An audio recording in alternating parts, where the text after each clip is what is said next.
Hello everyone. तो आज मैं new Thai BL series don't be too emotional का एपिसोड 6 एक्सप्लेन करने जा रही हूँ। और सच कहूँ तो ये एपिसोड बहुत ज़्यादा इमोशनल और सैड होने वाला है। मैं खुद इस एपिसोड को देखकर रोने लग गई थी। तो चलिए शुरू करते हैं बिना किसी देरी के।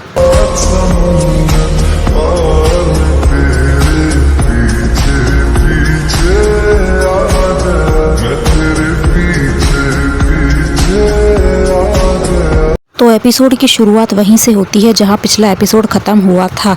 लिटिल जैन बिग जैन से कह रहा होता है कि अगर तुम्हें इसी तरह की ज़िंदगी जीनी है तो ठीक है, मैं जा रहा हूं।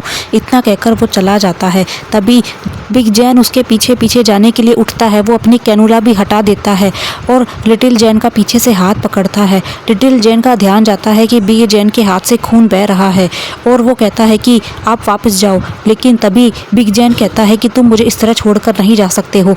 तुमने तो मुझसे प्रॉमिस किया था कि तुम से मुझसे बिलोंग करोगे, तो तुम मुझे इस तरह छोड़कर कैसे जा सकते हो। तभी लिटिल जैन वापस से बिग जैन से कहता है कि जाओ, जाकर आराम करो, आपके हाथ से खून बह रहा है, हम कभी बाद में बात करेंगे।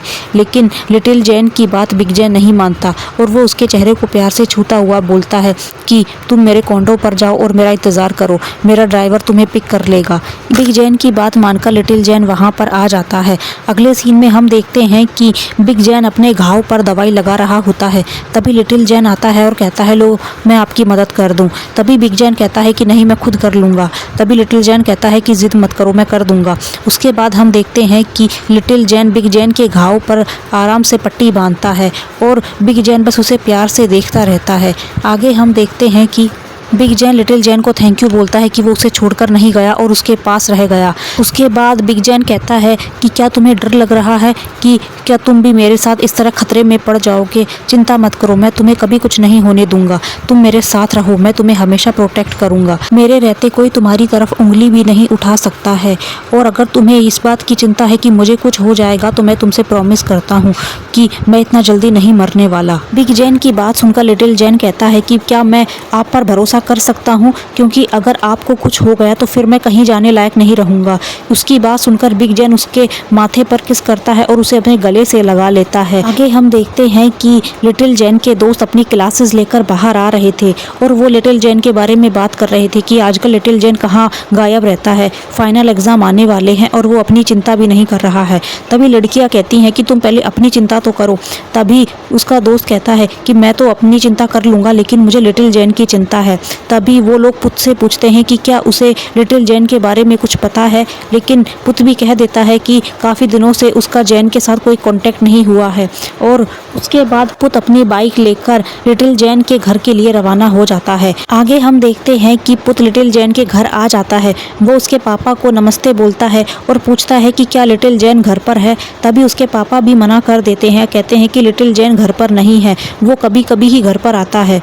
तभी पुत पूछता है कि क्या वो कहीं पर गया है, आप इस बारे में जानते हैं? तभी पापा बोल देते हैं कि वो इस बारे में कुछ नहीं जानते हैं, लेकिन उन्होंने सुबह ही लिटिल जैन को मेडिकल शॉप से दवाइयाँ ले जाते हुए देखा था। उसके बाद हम देखते हैं कि पुत वहाँ से चला जाता है और लिटिल जैन बिग जैन के लिए मेडिसिन तैयार कर रहा होता है। तभी बिग जैन आकर उसे पीछे से हग कर लेता है और कहता है कि तुम क्या कर रहे हो। तभी लिटिल जैन कहता है कि मैं आपके लिए दवाइयाँ लेकर आया था, आपको ये पी लेनी चाहिए, आपका घाव भरने में मदद मिलेगी।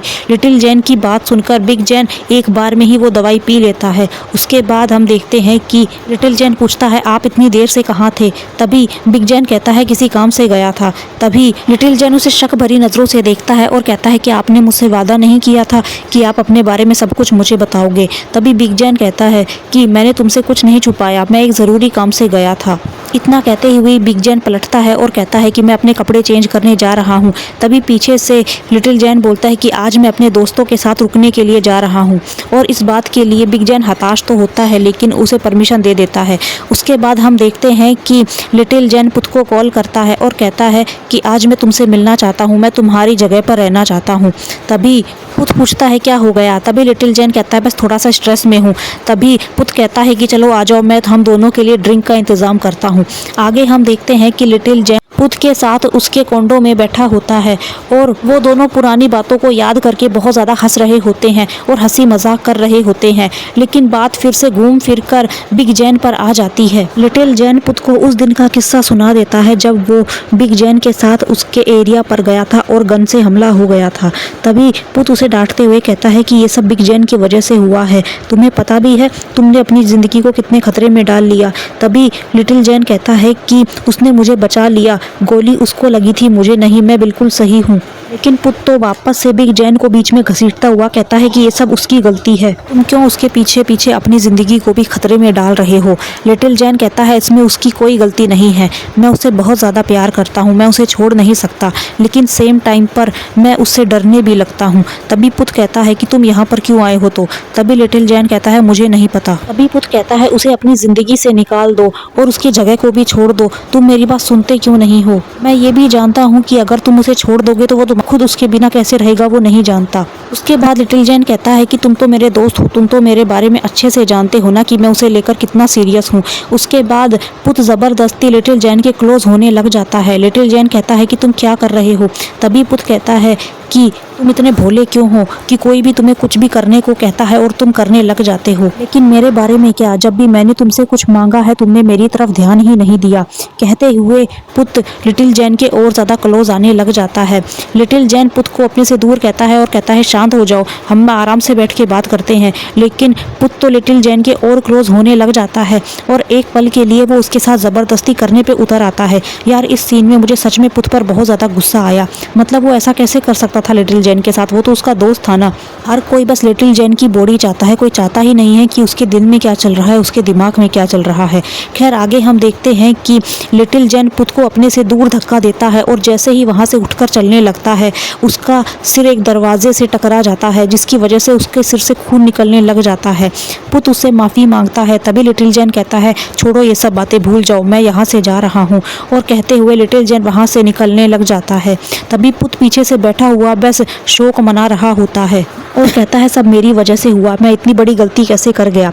भाई ये तो तुझे गलती करने से पहले सोचना चाहिए था ना, इतनी कैसे चढ़ गई तुझे। खैर आगे हम देखते हैं कि लिटिल जैन अपना सामान लेकर बाहर आ जाता है और जैसे ही वो दरवाज़ा खोलता है उसकी नज़र सामने खड़े बिग जैन पर जाती है जिसे देखकर लिटिल जैन हैरान हो जाता है।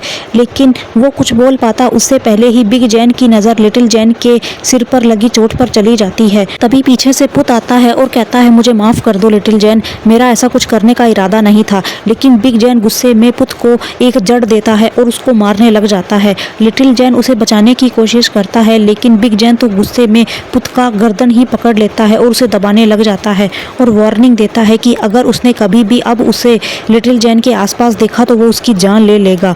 तभी लिटिल जैन उसे शांत करते हुए बोलता है कि रुक जाओ बिग जैन, अगर आप नहीं रुके तो फिर आप मुझे खो दोगे और मुझे कभी नहीं देख पाओगे।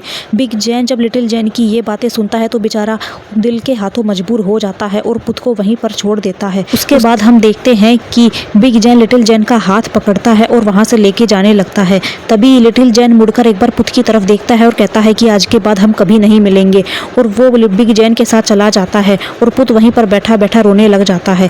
आगे हम देखते हैं कि बिग जैन गुस्से से ड्राइव कर रहा होता है। तभी लिटिल जैन पूछता है कि आपको कैसे पता कि मैं कहाँ पर था, आप जवाब क्यों नहीं दे रहे हैं, आपको हमेशा कैसे पता रहता है कि मैं कहाँ पर हूँ और कहाँ जा रहा हूँ, क्या आपने कोई अपना स्पाई मेरे ऊपर लगा रखा है या आप मुझे ट्रैक करते हैं। बिग जैन कोई जवाब नहीं देता। तभी लिटिल जैन गुस्से से बोलता है कि मुझे ट्रैक करना बंद कर दो प्लीज।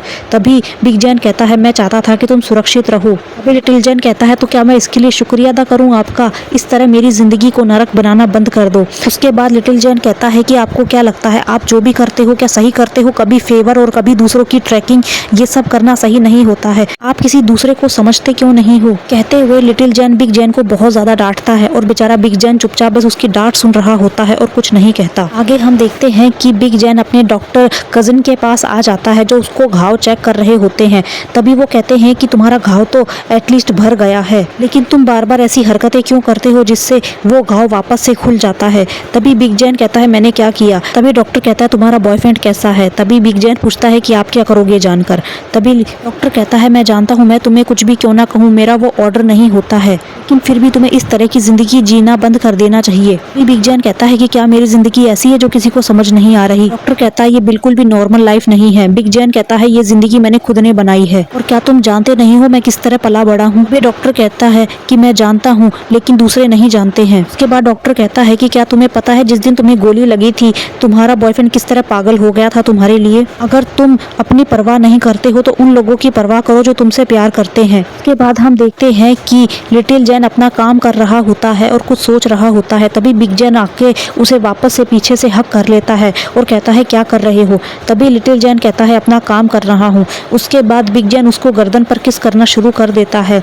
यार मतलब बिग जैन ऑब्सेस्ड है लिटिल जैन की गर्दन के साथ। खैर आगे हम देखते हैं कि लिटिल जैन बिग जैन को रोक देता है और कहता है मैं अभी मूड में नहीं हूँ। लिटिल जैन बिग जैन को दूर कर देता है लेकिन बिग जैन उसके पास ही बैठ जाता है और उसको वापस से किस करने लगता है।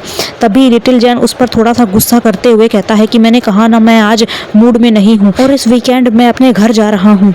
और बिग जैन उसे जाने की इजाज़त दे देता है और यहाँ से लिटिल जैन उठकर चला जाता है और बिग जैन बस उसे जाते हुए देखता है। यार मतलब मुझे इस कहानी में एक चीज़ समझ में नहीं आती है। अब धीरे धीरे लिटिल जैन ऐसे बिहेव कर रहा है जैसे उसने बिग जैन को कॉन्ट्रैक्ट में लिया हो, ना कि बिग जैन ने उसे। खैर आगे हम देखते हैं कि लिटिल जैन और बिग जैन सोए रहते हैं। तभी बिग जैन उसकी तरफ घूमकर कहता है क्या तुम सो गए लिटिल जैन। तभी लिटिल जैन कहता है कि क्या हो गया। तभी वो उससे कहता है कि मुझे तुमसे कुछ बातें करनी है। जब हमने पहली बार डेट करना शुरू किया था तो तुमने क्या सोचा था कि हम दोनों की ज़िंदगी कैसी जाएगी। बिग जैन का सवाल सुनकर लिटिल जैन उसकी तरफ पलटकर देखता है तो कहता है कि मैंने कभी नहीं सोचा था कि मेरी ज़िंदगी इस तरह अजीब व गरीब तरीके से गुजरेगी। मैंने एक अच्छी खासी ज़िंदगी अज्यूम की थी। मैं उस दिन बहुत ज़्यादा खुश हुआ था जब वैलेंटाइन डे पर तुमने मुझे प्रपोज किया था और जिस तरह तुम मेरी फैमिली के पास गए थे अपने आप को प्रूव करने के लिए कि आप मेरा कितना ध्यान रखते हो। उस दिन मुझे ऐसा लगा था कि आप मेरी हर किसी चीज़ में हेल्प करना चाहते हो, आप बहुत ज़्यादा दयालु हैं। उस दिन मुझे एहसास हुआ था कि जिस लड़के के बारे में पूरी कॉलेज बुरा भला कहती है उस लड़के का एक ऐसा साइड सिर्फ मैंने देखा है। मैंने आपको कभी उस तरह का दानव नहीं देखा जिस तरह दुनिया कहती है। तभी जैन कहता है तो अभी के बारे में क्या, तुम मुझे अब किस तरह देखते हो। तभी लिटिल जैन कहता है कुछ दिनों से जब मैं आपके साथ रह रहा हूँ मैं महसूस करता हूँ कि हम इसे हंसते हुए भी बिता सकते हैं, लेकिन मैं ये भी जानता हूँ कि आप जिस तरह की ज़िंदगी जी रहे हो उसे मैं कभी नहीं जी पाऊँगा। और मुझे रियलाइज़ हो रहा है कि आप और मैं बहुत ज़्यादा अलग हैं, हमारी दुनिया बहुत ज़्यादा अलग है। उसकी बातें सुनकर बिग जैन की आंखों में आंसू आ जाते हैं और लिटिल जैन उसे सोने की कहकर खुद भी उसे करवट लेकर सो जाता है, लेकिन असल में दोनों अपनी अपनी तरफ रो रहे होते हैं। नेक्स्ट सीन में हम देखते हैं कि लिटिल जैन अपने घर पहुंच जाता है और जब उसकी फैमिली उसे देखती है तो पापा डिनर के लिए पूछते हैं। मॉम पूछती है कि क्या कुछ स्पेशल है जो वो खाना चाहता है। तभी लिटिल जैन कहता है कि नहीं सब कुछ ठीक है, मैं अपने कमरे में जा रहा हूँ और वो वहाँ से चला जाता है। उसका ये बर्ताव उसकी फैमिली भी देख रही होती है। उसकी बहन कहती है क्या लिटिल जैन ठीक है, वो ऐसा बर्ताव क्यों कर रहा था। आगे हम देखते हैं कि डाइनिंग टेबल पर भी लिटिल जैन बहुत ज़्यादा खामोश होता है। तभी उसकी माँ उसकी प्लेट में और ज़्यादा खाना सर्व करती है और लिटिल जैन मना करता है, लेकिन मॉम कहती है कि तुम खाओ, तुम कभी कभार तो आते हो और क्या तुम्हें ये खाना पसंद नहीं आया। तभी लिटिल जैन कहता है खाना बहुत ज़्यादा टेस्टी है। तभी बहन पूछ लेती है कि क्या आपका बॉयफ्रेंड आपको लेने के लिए नहीं आएगा। तभी जेट उसकी तरफ पैर मारकर उसे चुप रहने के लिए कहता है और उसकी बातें सुनकर हर कोई बस शांत हो जाता है। तभी लिटिल जैन अपना खाने की प्लेट को वहीं रखकर कहता है मेरा हो गया, मैं जा रहा हूँ। उसके बाद लिटिल जैन अपने कमरे में आ जाता है और अपनी ड्राइंग बनाने लग जाता है और इस वक्त वो बिग जैन की और खुद की एक ऐसी ड्राइंग बना रहा होता है जिसमें वो दोनों की दुनिया अलग दिखाता है और इसी बीच उसके दिमाग में वही पुरानी बातें चल रही होती है। तभी दुकान पर पुत आ जाता है जहाँ बाहर जेट खड़ा रहता है। पुत जेट से पूछता है कि क्या लिटिल जैन घर पर है, लेकिन जेट मना कर देता है और वो पुत के मुँह पर ही दरवाज़ा बंद कर देता है। पुत बस बाहर से देखता है और वो मोबाइल निकाल कर लिटिल जैन को मैसेज कर देता है कि तुम मुझे उस दिन के लिए माफ़ कर दो। लेकिन तभी पुत को मोबाइल की आवाज़ सुनाई देती है और वो समझ जाता है कि लिटिल जैन अंदर ही था और वो उसे मिलने नहीं आया और पीछे से लिटिल जैन भी बस खड़ा रहता है और पुत को जाते हुए देखता है। उसके बाद हम देखते हैं कि बिग जैन लिटिल जैन के लिए खाना बना रहा होता है और वो भी यूट्यूब की रेसिपी देखकर। और जब वो पहले ट्राई करता है तो उसमें बहुत ज़्यादा मीठा हो जाता है, इसलिए वो दोबारा ट्राई करके लिटिल जैन के लिए खाना बनाता है और उसका इंतज़ार करने लगता जाता है। अभी बिग जैन लिटिल जैन का पोस्ट किया हुआ फोटो देखता है जो उसने ड्रॉ करके बनाया था, जिसने उसने लिटिल जैन और बिग जैन की दुनिया अलग अलग दिखाई थी। वहीं लिटिल जैन का दिया हुआ गिफ्ट बिग जैन ने अपनी गाड़ी की चाबी में लगा रखा होता है, जिसे देखकर वो लिटिल जैन को याद करता है। वहीं दूसरी तरफ लिटिल जैन अपने घर पर सो रहा होता है। तभी उसके मोबाइल पर उसके दोस्त गैप का कॉल आता है। मोबाइल कॉल उठाने के बाद लिटिल जैन को पता चलता है कि खुद का एक्सीडेंट हो गया है और वो हॉस्पिटल में है। ये बात सुनकर लिटिल जैन जल्दी से खड़ा होकर हॉस्पिटल की तरफ जाता है। जैसे ही वो हॉस्पिटल पहुंचता है तो वो देखता है उसके सारे फ्रेंड्स बैठकर रो रहे होते हैं। लिटिल जैन जल्दी से अपने दोस्त गैप के पास जाता है और पूछता है। तभी गैप बताता है कि किसी अमीर बाप के बेटे ने, जिसके पास लग्जरी गाड़ी थी, पुत का एक्सीडेंट कर दिया। ये हिट एंड रन का मामला है। और उसके बाद लिटिल जैन पुत के परिवार के बारे में पूछता है। तभी गैप कह देता है कि उसका परिवार बस रास्ते में है, आ रहा है। उसके बाद वहाँ पर डॉक्टर आ जाती है और वो पूछती है कि यहाँ पर लिटिल जैन कौन है। लिटिल जैन अपना हाथ उठाता है और डॉक्टर उसकी तरफ देखकर कहती है कि पेशेंट आपसे मिलना चाहता है और हमें नहीं पता उसके पास कितना टाइम बाकी है, जाकर आप उससे मिल लीजिए। उसके बाद हम देखते हैं कि लिटिल जैन पुत के पास आ जाता है। वो जब उसकी ऐसी हालत देखता है तो वो उससे बात करने की कोशिश करता है। वो कहता है कि उठो पुत, मुझे तुमसे बात करनी है, बताओ मुझे क्या हुआ पुत, उठो पुत। लेकिन तभी पुत धीरे धीरे अपनी आंखें खोलता है और वो बिग जैन का नाम लेता है। लेकिन लिटिल जैन को एक बार में यकीन नहीं होता। वो दोबारा पुत से पूछता है कि क्या कहना चाहते हो तुम बिग जैन के बारे में। तभी पुत एक आखिरी बार बिग जैन का नाम लेता है और वहीं पर पुत की मौत हो जाती है। लिटिल जैन डरकर पूरे डॉक्टर्स को बुलाता है और उसे पुत को चेक करने के लिए कहता है और रोते हुए बाहर आ जाता है। वहाँ पुत की मॉम बैठी होती है जो लिटिल जैन की तरफ देखकर पूछती है कि पुत कैसा है, और लिटिल जैन रोते हुए उन्हें बता देता है कि पुत अब हमारे बीच में नहीं रहा। जिसकी बात सुनकर सारे दोस्त रोने लग जाते हैं और पुत की माँ भी रोने लग जाती है और कहती है कि नहीं, मैं नहीं मानती ऐसा हो सकता है, पुत हमें छोड़कर नहीं जा सकता। कहते हुए वो बहुत ज़्यादा रोने लगती है और इसी बीच हम देखते हैं कि सारे दोस्त इमोशनल हो जाते हैं। गैप और लिटिल जैन गले लगकर रोते हैं और उसके बाद हालात कुछ ऐसे हो जाते हैं कि गैप को अपना सिर दीवार से लगाकर रोना पड़ जाता है। वो इस हद तक टूट चुका होता है अपने दोस्त की जाने की वजह से कि वो अपने आप को संभाल नहीं पाता।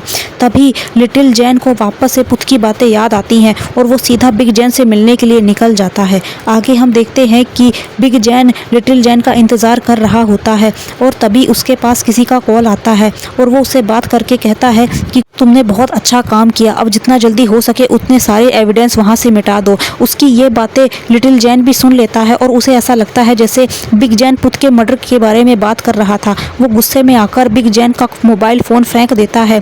तभी बिग जैन कहता है कि तुम ये क्या कर रहे हो और तुम ऐसा क्यों कर रहे हो। तभी लिटिल जैन कहता है कि क्यों किया तुमने ऐसा, तुमने उसे जान से मार दिया। तभी बिग जैन हैरान होकर लिटिल जैन की तरफ देखता है और कहता है कि क्या हो गया।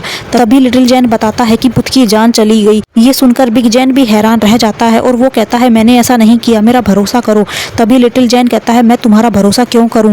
तभी बिग जैन कहता है कि अगर तुम्हें मेरे ऊपर भरोसा नहीं है तो पुलिस को बोल दो, वो इन्वेस्टिगेट कर लेगी मुझ पे। तभी लिटिल जैन कहता है कि पुलिस भी तुम जैसे इंसान का क्या बिगाड़ पाएगी जिसने शायद पुलिस को भी खरीद रखा हो, कौन तुम पे इन्वेस्टिगेट करेगा। इतना कहते हुए लिटिल जैन बिग जैन की कॉलर पकड़ लेता है और उसे बहुत ज़्यादा सुनाता है और रोने लग जाता है। तभी बिग जैन कहता है तुम मेरी बात का भरोसा तो करो, मैंने ऐसा कुछ नहीं किया। लेकिन तभी लिटिल जैन रोते हुए कहता है कि मैं तुम पर भरोसा नहीं करना चाहता, तुम एक राक्षस हो। कहते हुए लिटिल जैन और ज़्यादा गुस्सा करता है और वो बिग जैन का बनाया हुआ खाना भी फेंक देता है और उसका लिखा हुआ एक छोटा सा नोट भी फेंक देता है, जिसे देखकर बिग जैन का बहुत ज़्यादा हार्ट ब्रोकन होता है। साथ में लिटिल जैन ये भी कहता है कि मैं तुम पर भरोसा नहीं करता हूँ, तुम क्यों आए थे मेरी ज़िंदगी में, तुम नहीं आए थे तब मेरी ज़िंदगी बहुत अच्छी थी, चले जाओ मेरी ज़िंदगी से, मैं तुम्हें नहीं देखना चाहता। वो इतना कहते हुए बिग जैन से लिपटकर ही रोने लग जाता है और ज़मीन पर बैठ जाता है। तभी बिग जैन भी नीचे झुककर लिटिल जैन के चेहरे को छूता है और अभी लिटिल जैन कहता है तुम वो हो ना जो किसी भी इंसान को कुछ भी दे सकते हो, क्या मैं तुमसे कुछ मांगूं। तभी लिटिल जैन कहता है कि मेरी ज़िंदगी से चले जाओ और तुम्हें बदले में जो चाहिए वो ले लो। तभी बिग जैन भी हार मानते हुए कहता है कि ठीक है, अगर तुम्हें मेरे ऊपर भरोसा नहीं है और तुम मेरे साथ ये कॉन्ट्रैक्ट करना चाहते हो तो ठीक है, आज के बाद मैं तुम्हें कभी दिखाई नहीं दूंगा। तुम जो मांग रहे हो मैं वो तुम्हें दूंगा, और अगर एक्सचेंज की बात है तो मैं तुमसे एक्सचेंज की डिमांड करता हूँ। आज रात तुम मेरे साथ बिताओ, उसके बाद अगली सुबह होते ही मैं तुम्हारी ज़िंदगी से हमेशा के लिए चला जाऊँगा। और लिटिल जैन बिग जैन के साथ इस एग्रीमेंट पर राज़ी हो जाता है। फिर लिटिल जैन पूछता है कि क्या ये सच है ना कि अगले दिन तुम मेरी ज़िंदगी से चले जाओगे, और बिग जैन रोते हुए हाँ कर देता है। आगे हम देखते हैं कि दोनों एक दूसरे को पहले गले लगाकर रोते हैं और उसके बाद वो दोनों एक दूसरे को किस करते हैं, और दोनों के बीच एक बहुत ही इमोशनल नाइट स्पेंड होती है जिसमें वो एक दूसरे के साथ करते तो वो सब कुछ हैं जो प्यार में किया जाता है, लेकिन वो सिर्फ रो रहे होते हैं। दोनों की आंखों में सिर्फ आंसू होते हैं क्योंकि दोनों ही जानते हैं कि अगली सुबह वो एक दूसरे को नहीं देखेंगे। नेक्स्ट सीन में हम देखते हैं कि लिटिल जैन अपनी नींद से जागता है, लेकिन जैसे ही वो उठता है उसके पास बिग जैन नहीं होता। लिटिल जैन अपने कपड़े पहनता है, तभी उसकी नज़र टेबल पर रखे हुए एक लेटर पर जाती है और वो उसे उठाकर पढ़ता है जो बिग जैन ने लिखा था। वो उसके अंदर लिखता है कि हेलो जैन, मैं माफ़ी चाहता हूँ कि मैं तुम्हें गुड बाय कहे बिना ही जा रहा हूँ। मुझे नहीं लगता कि मैं इतना ज़्यादा स्ट्रॉन्ग हूँ कि जब तुम जाग रहे हो तब मैं तुम्हारी आंखों के सामने से जाऊँ, इसलिए जब तुम सो रहे थे तब मैं पीछे से ये लेटर तुम्हारे लिए छोड़कर जा रहा हूँ।